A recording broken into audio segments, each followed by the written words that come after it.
ఆయన ఒక రాజకీయ నాయకుడు, దానికి మేము సమాధానాలు మా కర్మకి తెలిసి తెలియని మాట్లాడుకొని ఎవడో రాసిస్తే తీసుకొని ఊగిపోయి భాష కూడా చూస్తుంటే మొన్న ఎప్పుడో చూస్తాను భాషని. రాజకీయాల్లో ఉన్న వాళ్ళు ఎవరన్నా భాషలో మాట్లాడతారండి?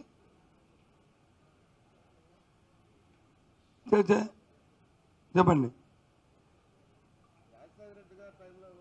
ముందు ఈనాడు ముందు ఆంధ్రజ్యోతి అయిపోతే మిగతా కలుద్దాం. వాళ్ళిద్దరికి నివృత్తేనండి. వాళ్ళ కడుపులో బాధ, ఆక్రోశం, ఉక్రోశం ముందు అయిపోతే మిగతా వద్దురు అంటే I'm sorry, don't think otherwise. నేను వాళ్ళిద్దరే కదా, మీ భూమి మాది కాదు ఏంటి ఇది అని, ఇది నీలోని ఏంటి రాత్రులు అంటే ఎంత బాధ ఉందో వాళ్ళకి, ఎంత ఉక్రోషం ఉందో దీన్ని బట్టి అర్థమవుతుంది.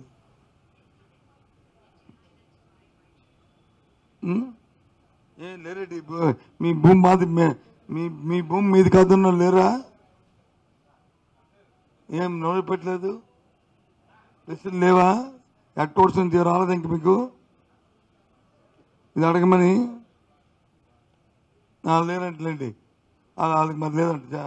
వాళ్ళు రాయి మాది మేము రాసుకున్నాం కదా, మీకు కాల్చి మీ కుటుంబం మీకు ముఖం పడిచాం కదా, మీరు దాని గురించి చెప్పుకోండి అని వాళ్ళు అంటున్నారు. కాబట్టి అంతే, వాళ్ళకి అక్కర్లేదు.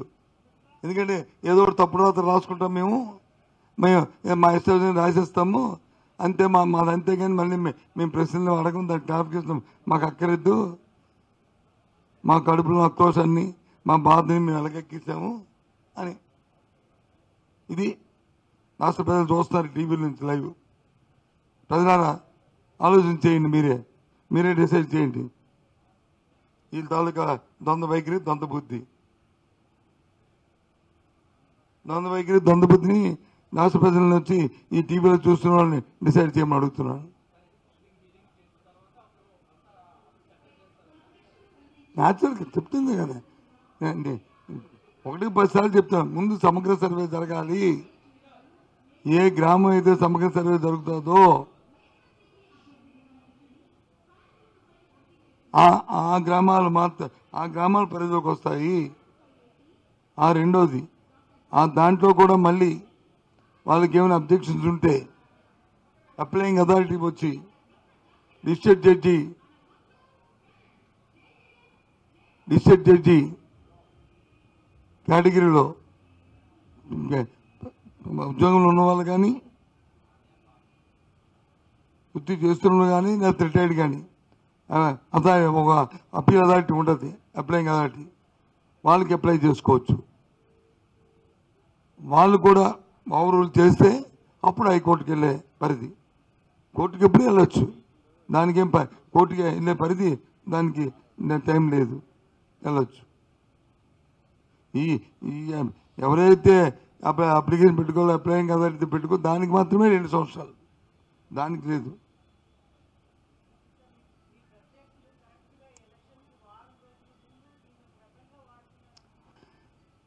ప్రత్యర్థులు వెపన్గా వాడుకోండి కదమ్మా. వాళ్ళు వక్ర బుద్ధి, వాళ్ళ క్రిమినల్ మైండ్ ఏం చేస్తాడు, పొంచి ఉంటాడు. వాడిని ఎప్పుడు పొడి చేద్దామా, ఎప్పుడు వాడిని వచ్చి గుద్దేద్దామా, ఎప్పుడు ఏం చేసేద్దామని.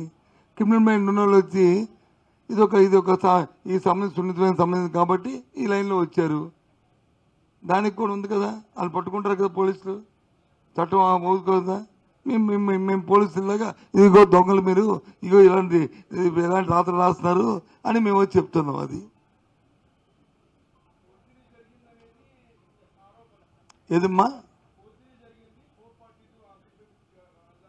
ఏం పోతుంది, ఏ డాక్యుమెంట్, ఎవరు డాక్యుమెంట్ మాడుతున్నావు నువ్వు, ఏది మాడుతున్నావు నాకు అర్థం అవ్వలేదు.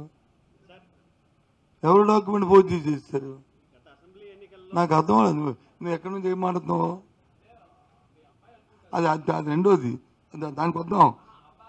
అవును, అది ఎక్కడికి వెళ్ళిపోతాను నేనే చెప్తాను, మాట్లాడుతున్న మానేసి ఎక్కడికి వెళ్తే నేనే చేస్తాను. అది అప్పుడు చెప్పానండి, అది చెప్తాను. దానికి ఇది అయిపోతుంది, దానికి వస్తాను. నా దగ్గర ఓపెన్